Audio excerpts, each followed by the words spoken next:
زدني علما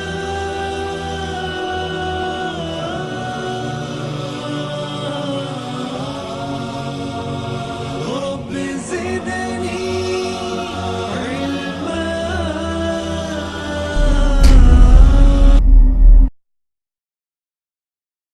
اللہ عز و جل اللہ کے نبی صلی اللہ علیہ وسلم کو پیغام دیتے ہیں یہ کام کرنا ہے، یہ کام نہیں کرنا ہے، یہ حلال کر دیا گیا ہے، حرام کر دیا گیا. لیکن یہ جو پیغام دیا جاتا ہے قرآن مجید میں نہیں ہوتا. یہ بھی اللہ تعالیٰ کا پیغام ہوتا ہے، لیکن اللہ کے نبی صلی اللہ علیہ وسلم سمجھاتے اپنی حدیث میں اس طرح: مجھ سے میرے رب نے کہا، مجھ سے میرے رب نے علم دیا، مجھے میرے رب نے یہ خواب میں بتا، مجھے میرے رب نے خاص اس بات کا علم دیا ہے، آج میرے رب نے مجھ پر یہ وحی کی ہے. لیکن یہ جو وحی ہوتی ہے قرآن مجید میں نہیں ہوتی، اس کو حدیث قدسی کہا جاتا ہے. بسم اللہ الرحمن الرحیم، الحمدللہ رب العالمین، وصلی اللہ علی نبینا محمد وعلی آلہ واصحابہ وسلم تسلیما کثیرا. 10 سنڈیز کے اس ایک سنڈے کے خاص پروگرام میں، کیونکہ دین کی ہر بات خاص ہے اسی لیے پروگرام خاص ہے، مقرروں سے خاص نہیں. اللہ کے نبی صلی اللہ علیہ وسلم کی زندگی سے پروگرام خاص ہے، اللہ عز و جل کے دین کی تعلیم سے پروگرام خاص ہے. آپ تمام کا استقبال ہے. عزیز دوستو، جو عنوان آپ کے سامنے رکھا گیا در حقیقت میں یہ سمجھیے کہ خاص کوئی موضوع نہیں ہے جس کے اوپر آپ کو ایک جذباتی بیان کیا جائے، لیکن یہ بیان رکھنے کا بنیادی مقصد یہ ہے کہ اللہ کے نبی صلی اللہ علیہ وسلم کی احادیث سے چند بنیادی باتوں کا علم حاصل کریں، اپنی اصلاح کریں، ہمارے لیے بھی، ہمارے عمل کے لیے، ہمارے اخلاق کے لیے، ہمارے اعمال کی درستگی کے لیے، تقوی کے اصول کے لیے، برائیوں سے مزید دور ہونے کے لیے، نیکیوں سے مزید قریب ہونے کے لیے انشاءاللہ درس رکھنے کی کوشش کی گئی. درس میں جو باتیں آپ کو انشاءاللہ پیش کی جائے گی وہ احادیث قدسی سے بات پیش کی جائے گی. احادیث قدسی کیا ہے، سب سے پہلے ہم وہ بات جان لیں، اس کے بعد موضوع کس پہ ہم بات کرنے والے وہ بات جانیں.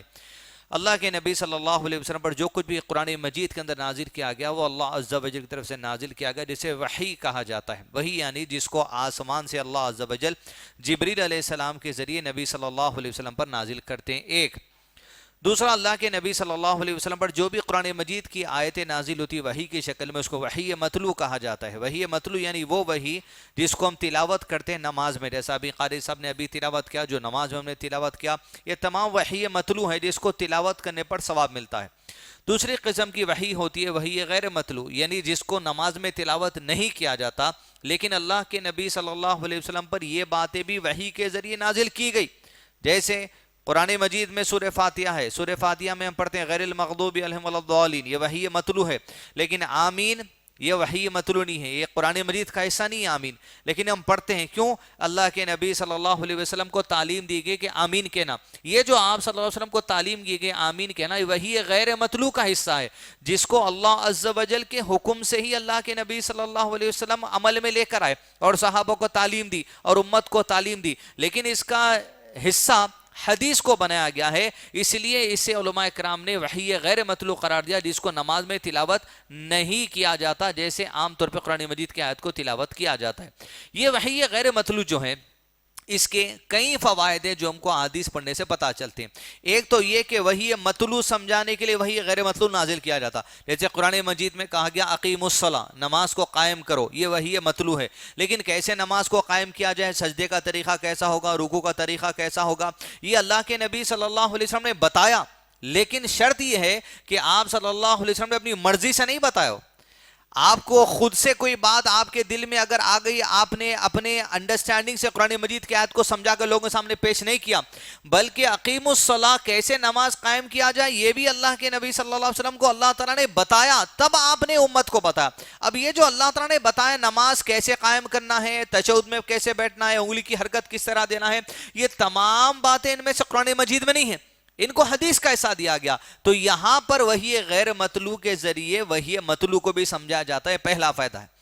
دوسرا جو عنوان کے لحاظ سے حدیث قدسی ہم پڑھ رہے ہیں، ہوتا یہ کہ اللہ عز و جل قرآن مجید کی آیت راست نازل کر کے اللہ کے نبی صلی اللہ علیہ وسلم کو بات بتاتے کہ عمل کرنا ہے، یہ حکم ہے، یہ احکامات ہے، یہ حلال ہے، یہ حرام ہے، یہ آپ کو کرنا ہے، یہ آپ کو نہیں کرنا ہے، تمام باتیں بتائی جاتی ہے.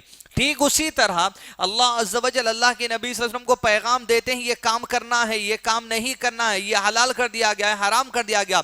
لیکن یہ جو پیغام دیا جاتا ہے قرآن مجید میں نہیں ہوتا.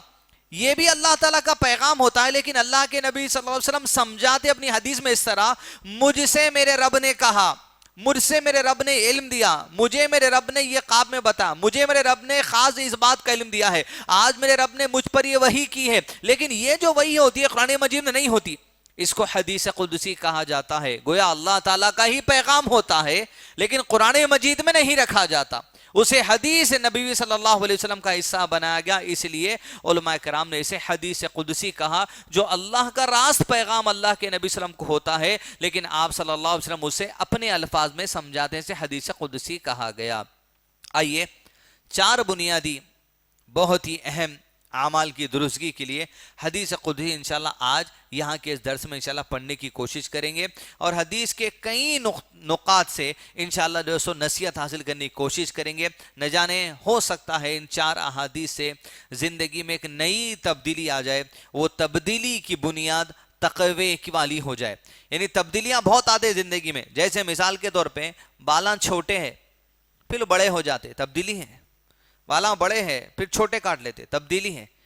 لیکن ایسی تبدیلی خیر والی ہے کسی بھی لحاظ سے، آپ کے کپڑے پہن کے وہ تبدیلی آؤ، آپ کے قول سے وہ تبدیلی آؤ، آپ کے بات چیت سے وہ تبدیلی آؤ، آپ کے دعوتوں سے وہ تبدیلی آؤ، آپ کے مساجد میں بیٹھنے سے تبدیلی آؤ، وہ تبدیلی اگر آپ کو تقوی کے راستے پر لا دی، یہ تبدیلی بڑی کامیابی والی تبدیلی ہے۔ تو ایسے تبدیلی لکھے اللہ کے نبی صلی اللہ علیہ وسلم ہمیشہ دعا کرتے تھے، امت کو نصیحت کی، صحابہ کو نصیحت کی، اللہم مصرف القلوب، اے دلوں کو پھیر دینے والے، صرف قلوبنا علی طاعتک، ہمارے دلوں کو تیری اطاعت کی طرف پھیر دے۔ گویا تبدیلی اگر ہم چاہتے ہیں زندگی میں تو اللہ عز و جل کی اطاعت والی تبدیلی کی طرف اگر ہم بڑھ گئے تو یہ بڑی کامیابی ہمارے لیے ہے۔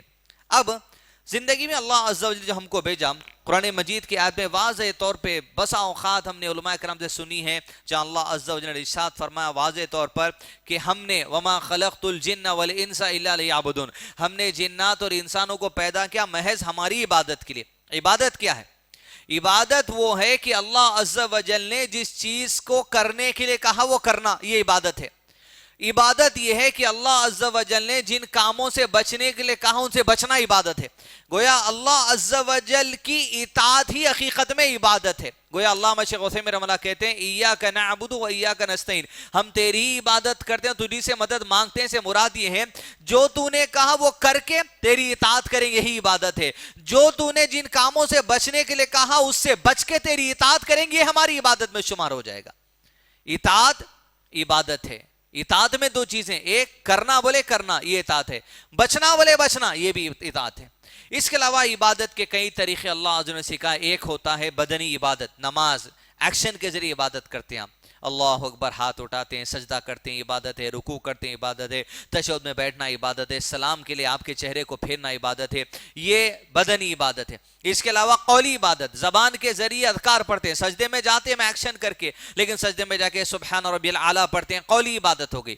اس طرح جسم کے استعمال کرتے ہوئے بھی عبادت کی جاتی ہے، قول زبان کا استعمال کرتے ہوئے عبادت کی جاتی ہے، دل کی پختگی میں جو ارادہ کر لیا جاتا ہے پختگی کے ساتھ، دل میں جو اچھی نیت کر لی جاتی ہے، یہ بھی عبادت ہے۔ انما الاعمال بالنیات، تمام کاموں کا دار و مدار نیت ہوتا ہے، اور نیت جو ہے وہ دل کے پختہ ارادے کا نام ہے۔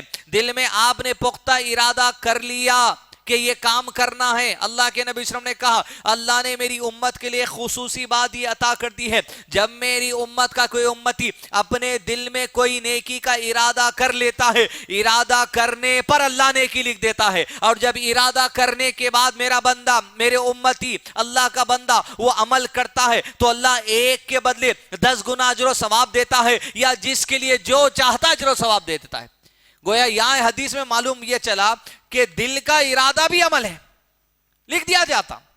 پھر برائی کے بارے میں کہا جب میرا بندہ دل میں مضبوط ارادہ کر لیتا ہے کوئی برائی کا، یہ اللہ کا احسان ہے اس امت پر، اللہ برائی نہیں لکھتا، خطا نہیں لکھتا، اور جب بندہ دل میں برائی کا ارادہ کرنے کے بعد وہ برائی نہیں کرتا تو کامل ایک نیکی اللہ عز و جل لکھ دیتے اس کے حق میں، اور جب برائی اگر کر دیتا ہے اتنا ہی گناہ لکھا جائے گا جتنا اس کی برائی ہے۔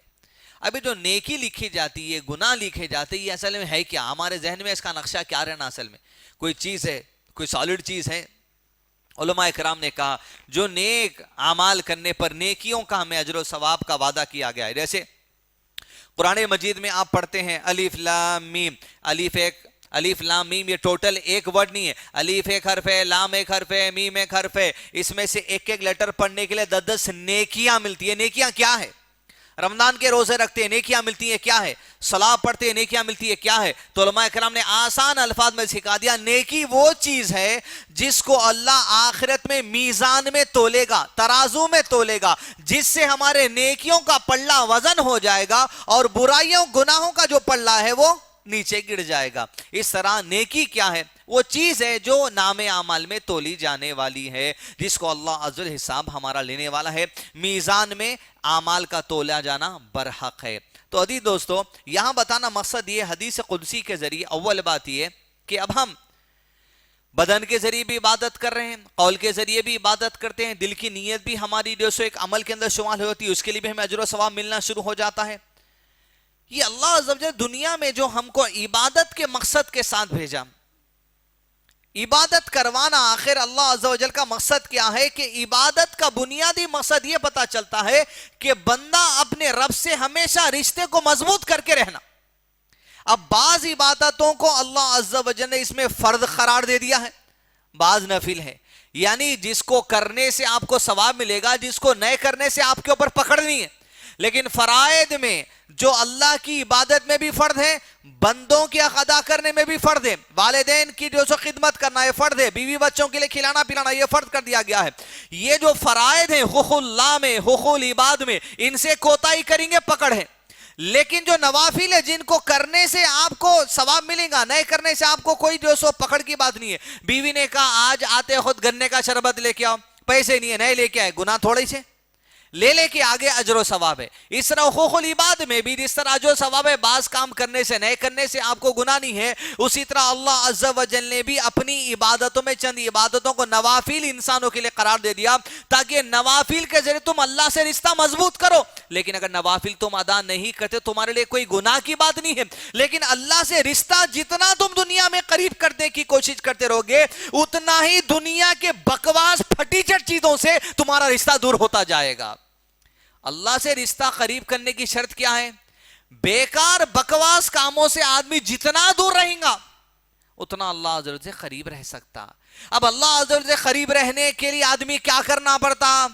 اٹھانا، موبائل دیکھنا کیا چل رہا، 1-2-3 سیکنڈ کا ویڈیو دیکھ لیے، اس کے بعد فیس بک پہ چلے گئے، انہیں یہ کرا، انہیں یہ کرا، ایسا یہ کرا، وہ یہ کرا. بکواس چیزوں میں وقت کی بربادی ہو رہی ہے.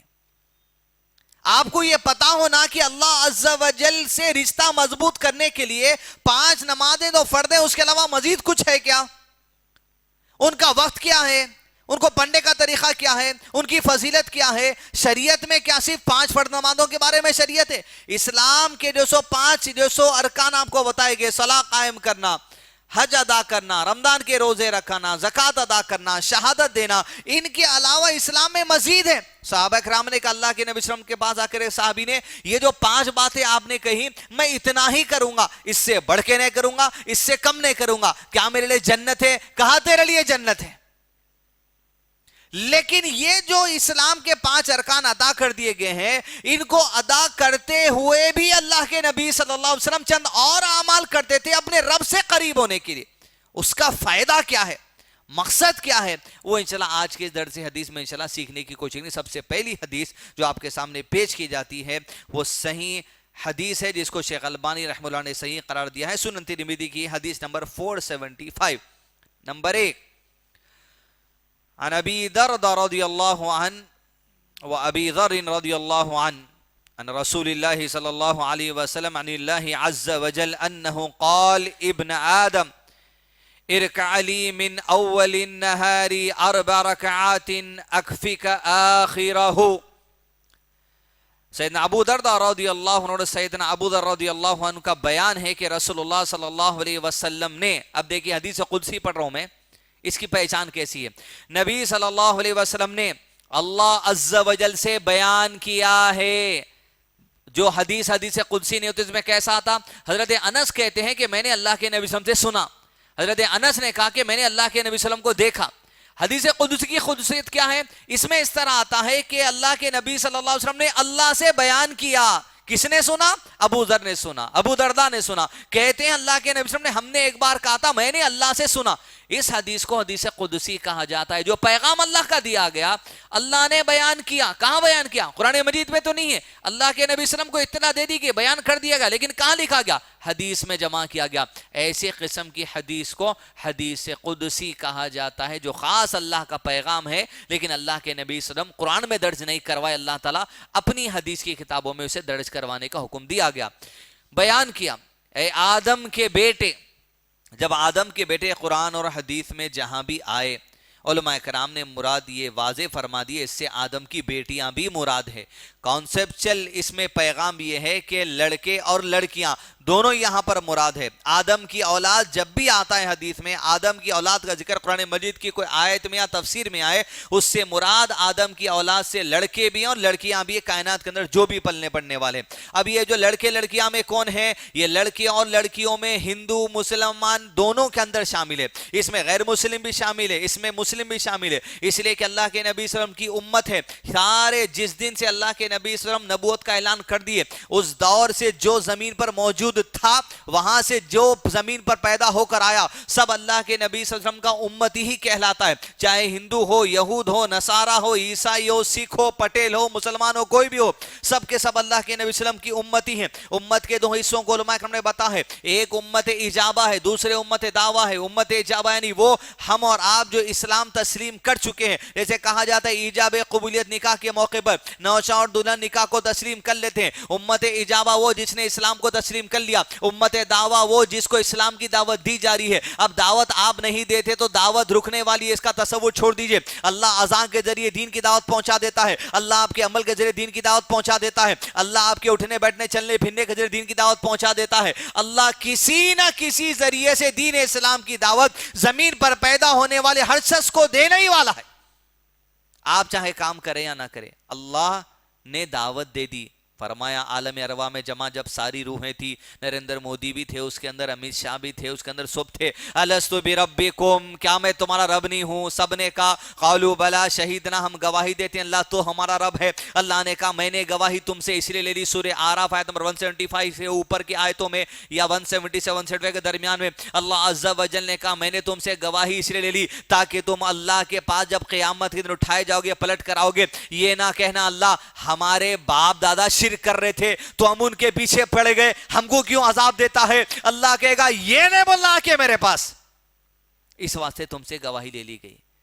ارے گواہی ہم کو یاد نہیں ہے, اوکے نو پرابلم. 5 زندگی کے مرحلے اپنے کتنے؟ ایک عالم ارواح میں جب روح بنائی گئی, الستو بربکم, 100 وہیں تھے. ابھی جو دنیا میں نے الستو بربکم کی گواہی دے کے وہیں سے زندگی کا پہلا مرحلہ عالم ارواح میں ہر انسان گزار کے آتا جہاں پر لے لیا. زندگی کا دوسرا مرحلہ 4 مہینے جب ہوتے ہیں ماں کے پیٹ میں ہمارے جسم کا ایسا خون کا لوتھڑا, اس پر بوٹی ہڈی, اس کے بعد 4تھے مہینے میں روح ڈال دی جاتی ہے. زندگی کا دوسرا مرحلہ ماں کے پیٹ میں 5 مہینے گزارتے ہیں. روح کی شکل جب اختیار کر لیتا ہے, روح کو ڈال دیا جاتا ہے ہمارے جسم کے اندر 5 مہینے, 4تھے مہینے میں ڈالی جاتی, یعنی 5 مہینے آپ ماں کے پیٹ میں ایک زندگی کا دوسرا مرحلہ گزار کے آئے. کتنے مہینے؟ ایک مہینے میں کتنے دن ہوتے؟ 5 3 15, 150 دن. 1 سیکنڈ کیا کرے ماں کے پیٹ میں بتائیے. 150 دنوں کا کوئی 1 سیکنڈ کا واقعہ یاد ہے؟ ایسا پلٹا تھا میں ویسا پلٹا تھا, کچھ ہے یاد؟ پھر انکار کر سکتے ہیں میں جی کے آیا بول کے, انکار کر سکتے ہیں نہیں میں جی آج نہیں, میں ڈائریکٹ آ گیا ٹپ کے اوپر سے. انکار ہو سکتا کچھ نہیں ہو سکتا. تو جب آپ کو ماں کے پیٹ میں 150 دن آپ روح کے ساتھ جسم کے ساتھ گزار کے آئے, 1 سیکنڈ کی بات نہیں بتا سکتے, مگر پھر اقرار کر رہے میں ماں کے پیٹ سے پیدا ہو کر آیا. پھر قیامت میں جو سو عالم ارواح کا کیسے انکار کر سکتے تم جہاں پر الستو بربکم کا اقرار کر کے آئے؟ وہ انکار کریں تو یہ بھی انکار کرنا, وہ انکار کر رہے ہیں اگر تو یہ بھی انکار کرنا. جب یہاں کی بات نہیں سنا سکتے تو ویسے ہی عالم ارواح کی بھی کوئی بات تم نہیں سنا سک رہے. اس واسطے اللہ تعالیٰ یاد دلا دیے الستو بربکم. ارے پھر ایسا کیسا میں ایمان نہ لوں؟ کوئی ویڈیو ہے, کچھ پرانی فوٹو ہے, یاد رکھیے دین کی تمام باتیں جو قرآن اور حدیث میں اللہ کے نبی صلی اللہ علیہ وسلم کی آتی ہیں، ایمان لانے کا جو اصول ہے، ہم بس ایمان لاتے ہیں دین کی ہر بات پر تو اللہ کی گواہی کی وجہ سے ایمان لاتے ہیں، اور ہم ایمان لاتے ہیں تو ہم محمد رسول اللہ صلی اللہ علیہ وسلم کی بات کی وجہ سے ایمان لاتے ہیں۔ اب اللہ سے بڑھ کے کسی اور کی گواہی ہے؟ اللہ کے نبی صلی اللہ علیہ وسلم سے بڑھ کے کسی اور کی گواہی ہے؟ بس دین کی تمام باتوں پر ہم اللہ اور اس کے رسول کی گواہی کی وجہ سے ایمان لے کر آتے ہیں، اس سے بڑھ کے ہمارے لیے کوئی اور نہیں ہے۔ تو عزیز دوستو، کہا گیا اے آدم کے بیٹے، تو دن کے آغاز میں عبادت عنوان چل رہا ہے، فرائض کے علاوہ دوسری عبادتیں جس سے اللہ کے قریب رشتہ ہو جائے، کیوں ہو جائے؟ وہ 4 حدیثوں میں پڑھیں گے۔ کہا اللہ عز و جل نے اے آدم کی اولاد، آپ تصور کر کے دیکھیے اس حدیث میں جو پیغام آ رہا وہ اللہ کے نبی صلی اللہ علیہ وسلم کو بیان کرے اللہ تعالیٰ۔ حدیث قدسی میں ایسا دیا گیا، قرآن میں ایسا نہیں دیا گیا، دین کے تمام مسائل کو قرآن اور حدیث میں بانٹا گیا۔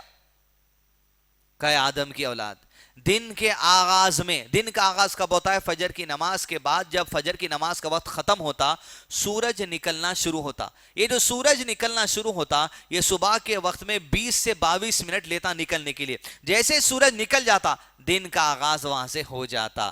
اس واسطے پڑھتے ہیں اصبحنا واصبح الملک للہ والحمد للہ لا الہ الا اللہ، صبح کا آغاز ہوتا ہے۔ یہاں جس بات کا حکم دیا جا رہا ہے وہ ایک خاص نفل نماز کی تعلیم دی جا رہی ہے۔ اللہ سے رشتہ جوڑنے کے لیے، اللہ سے رشتہ جوڑنے کے لیے دنیا کے بکواس کاموں سے دور ہونا پڑتا۔ وہ بکواس کاموں سے اگر تم واقعی میں نفرت کرتے ہو، حدیث کے اس پیغام سے محبت آ جانی چاہیے، اور کل کی صبح زندگی میں ہمارے جب انشاءاللہ آ جائے، یہ عمل اگر زندگی میں آ جائے تو سمجھو اللہ سے قریب ہونے کا ایک راستہ اپنا لیے ہم انشاءاللہ۔ دن کے آغاز پہ کیا کر لیں؟ اللہ کا حکم ہے، اور اللہ جب بیان کرتا ہے تو اللہ عزوجل انسانوں کو آپشن دے رہا ہے، کرو۔ دیکھیں عبادت کی اوقات ہم میں نہیں ہے ہم اپنے سے کوئی چیز لانے کی، دعا کرنے کی بھی وہ الفاظ میں ہماری اوقات نہیں ہے کہ جس سے ہم منا لیں اللہ کو۔ کوئی ایسی دعا کے الفاظ، کوئی ایسی عبادت ایکشن کے ذریعے ہم کر لیں کہ اللہ وہ ایکشن، وہ اس دعا کو دیکھتے ہم سے راضی ہو جائیں، یہ انسانوں کی اوقات نہیں ہے۔ اسی لیے اللہ نے ہی انسانوں کو وہ عبادت، وہ اذکار سکھا دیا جس سے وہ تم سے راضی ہو جاتا ہے۔ ضرورت ہی نہیں، ہر چیز ریڈی میڈ ہے۔ اللہ کس سے خوش ہوتا ہے، کیسی عبادت سے خوش ہوتا ہے، کیسے قول سے خوش ہوتا ہے، کیسی نیت سے خوش ہوتا ہے، وہ بھی تمہیں بتا دیا گیا۔ اب تم ایجاد کرنے کی ضرورت نہیں ہے دین کے اندر نئے بہانے۔ ایک طبقہ ایجاد کرنے کے واسطے نکلا، نئے نئے چیزاں ایجاد کر رہے ہیں، میلاد کے نام پہ ایجاد کر رہے ہیں، جھوم رہے ہیں۔ وہ آ گئے میٹھے میٹھے، جھنڈا ہرا لگا لے کے، تکیہ لگا لے رہا، گلاب لگا لے رہا، عراق ٹھیکا دکھتا بیچارہ، اللہ ہدایت دے اس کو، آمین۔ نئے نئے باتاں، بھائی تم کو نئے لانے کی ضرورت ہی نہیں ہے، کیوں لاتے تم کوئی چیز؟ قول، عمل، نیت کیسی، ہر چیز اللہ دے دیا۔ کیسی دیا؟ جس سے وہ خوش ہوتا ہے۔ تمہاری اوقات ہے اللہ کو نراڑے کام کر کے خوش کرنے سے؟ جتنے نئے نئے کام کر کے تم یہ سمجھ رہے لائٹ بند کر کے ہو تم اگر یہ سمجھ رہے تم اللہ کو خوش نہ کر رہے سے، اللہ ناراض ہونے والا ہے۔ نئی بات لاؤ ہی رکھو، کل بدعۃ ضلالہ وکل ضلالۃ فی النار، ہر نئی بات گمراہی ہے، اور گمراہی جہنم میں لے کے جانے والی ہے۔ ذکر کی محفل کے نام پہ، میلاد کے جلوس کے نام پہ، اذکار کے نام پہ، فلاں کے نام پہ، اس کے نام پہ، اس کے نام پہ، جتنے نئے بات آ رہے ہیں، نو انٹری ہے دین میں۔ کا دن کے آغاز میں اللہ نے دے دیا تحفہ، اگر اتنی عقل ہے ہم کو بنیادی طور پہ، ہم اللہ کو ماننے والے ہیں، آخرت پر ایمان رکھنے والے، الحمدللہ نبی صلی اللہ علیہ وسلم کو ماننے والے، انبیاء کو ماننے والے ہیں، تو اللہ تعالیٰ کوئی تحفہ دے رہا تو اس کو ٹھکرا دے رہے اگر اپن، تو بہت بڑی نقصان اٹھانے والی بات ہے۔ کیا ہے وہ تحفہ؟ یہ تحفے کو قبول کرنا، تحفے کو نہیں قبول کرنا، تسلیم تو کرنا ہی چاہیے۔ اللہ کا بیان کردہ یہ اللہ کے دین کا حصہ ہے۔ عمل آپ نہیں کرتے انشاءاللہ گناہ نہیں ہے، لیکن اس عمل سے آپ نفرت بھی نہیں کر سکتے۔ مثلا یہ نہیں ہوتا بھائی، یہ بس ہے، یہ نفرت ہے. نہیں میں یہ کر لیا الحمدللہ، اس کو اللہ تعالیٰ اجازت دی نا، میں یہ کنٹینیو رکھتا ہوں، میں اتنا تو قائم رکھتا ہوں، یہ الگ بات ہے. یہ بھی ہے، یہ بھی ہے، یہ سب نہیں ہوتا بھائی. اس واسطے میں مسجد کو آرائش نہیں تھا، یہ نفرت ہو جاتی. اللہ عز و جل نے کہا کس سے؟ نبی صلی اللہ علیہ وسلم سے، حدیث قدسی سے کہتے ہیں، کہا تو دن کے آغاز میں کس لیے؟ میری رضا حاصل کرنے کے لیے. اللہ اکبر. اللہ تعالیٰ بول رہے ہیں میں راضی ہوں. تم صبح صادق جب ہوتی ایک کام کرو، وہ تم کو عقل سے لگا کے کرنے کی ضرورت ہی نہیں ہے.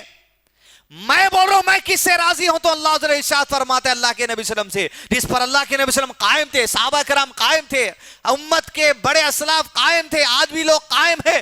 ہم چھوٹ رہے ہیں کیا ان میں؟ ذرا دیکھ لو. اللہ تعالیٰ بول رہے ہیں میں راضی ہو جا تو میں ایک عمل کر لے صبح کے آغاز پہ. کیا ہے؟ آغاز میں میری رضا حاصل کرنے کے لیے 4 رکعتیں پڑھ لے، میں دن کے ختم ہونے تک تیری حفاظت کرنے کے لیے لگ جاؤں گا. صلاۃ الضحیٰ اسے کہا جاتا ہے. کیا کہا جاتا ہے؟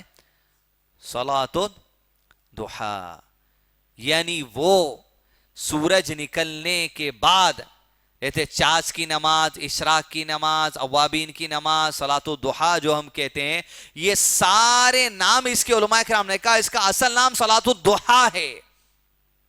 اس کے 8 رکعت پڑھے جاتے ہیں، 6 رکعت پڑھے جاتے ہیں، 4 رکعت پڑھے جاتے ہیں، 2 رکعت بھی پڑھ سکتے ہیں، میکزیمم 8. اس میں اللہ کے نبی صلی اللہ علیہ وسلم کا عمل صحابہ کرام سے ثابت ہے. لیکن یہ جو نمازیں پڑھی جاتی ہیں 8 کی 8 ایک ساتھ نہیں پڑھتے، 4 کے 4 ایک ساتھ نہیں پڑھتے. 2 پڑھیں گے سلام کریں گے، 2 پڑھیں گے سلام کریں گے، اس طرح 4 کی فضیلت جو اس حدیث میں آ چکی ہے. ہم میں سے ہر کوئی ممکن حد تک کوشش کرے کہ روزانہ صلاۃ الضحیٰ کی نیت سے 4 رکعت 2 کر کے ادا کریں. تو اللہ کیا کہتا ہے؟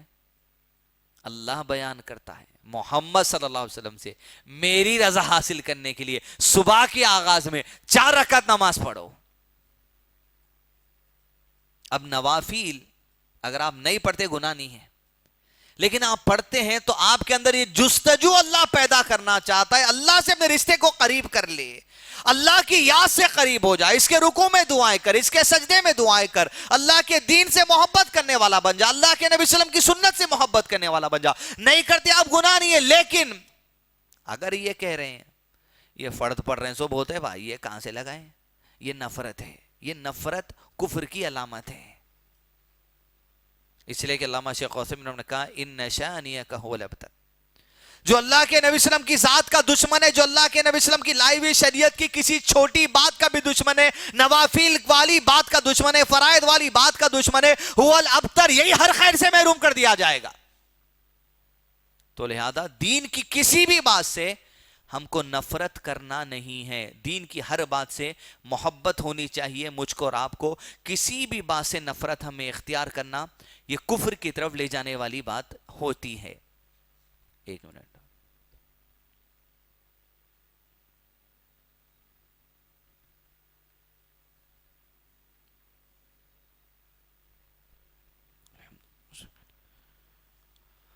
کتنے رکعت ہے؟ 4 رکعت.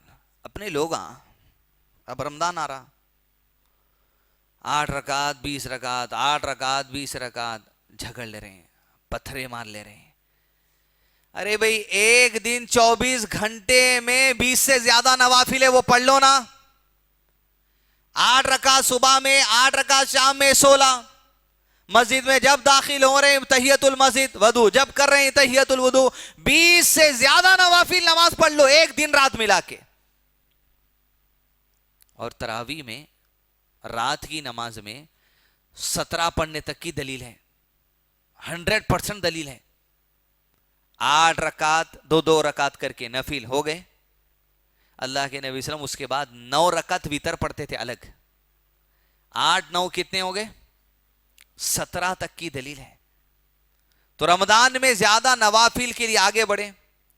مقصد یہ ہے درس حدیث یہاں پر آپ کے سامنے حدیث قدسی نوافل پہ لانے کا کہ آج ہماری زندگیوں سے فرد کچھ بہت مشکل سے آ رہے ہیں تو بھی پورے فونوں میں انگلیاں کر لیتے آ رہے ہیں. السلام علیکم ورحمۃ اللہ، السلام علیکم ورحمۃ اللہ اکبر، استغفر اللہ استغفر اللہ استغفر اللہ، ختم، ایسی ہو گیا. آ رہے ہیں پوری منڈی اس میں جھکا کے، بس بڑی مشکل سے ہر آدمی دیکھیے بے چین ہے. گاڑیاں کیسا چلا رہے ہیں، لوگاں دیکھ رہے ہیں، ہم لیفٹ دیکھ رہے ہیں رائٹ، ذرا ملتے جگہ ذرا. پوری قوم کے مزاج میں ایک جلد بازی آ گئی. اچھا کرنے والا کیا ہے نا، جا کے کیا کرنے والا ہے، کسی کی قبر کھود رہا، کیا کر رہا، کچھ نہیں. جہاں 1 منٹ کی فرصت ملی فون اٹھا رہا، 1 سیکنڈ کی فرصت ملی فون اٹھا رہا، سگنل پہ رک رہا فون اٹھا رہا، بیٹھ رہا فون اٹھا رہا، اٹھ رہا فون اٹھا رہا. زندگی کے ایسی کھپاتے چلے جا رہے ہیں. نوافل سے جڑے. نوافل سے جڑنے کی شرط کیا بتایا اپن شروع میں؟ بیکار کاموں سے نفرت کرے تو یہ کاموں سے محبت ہونے کے لیے آپ آگے بڑھ سکتے. تو اول چیز پہلی حدیث سے بات ملی 4 رکعت صلاۃ الضحیٰ، صبح کی نماز عادت ڈالیں. 2 کر کے شروع کرو، پھر 4 کرو.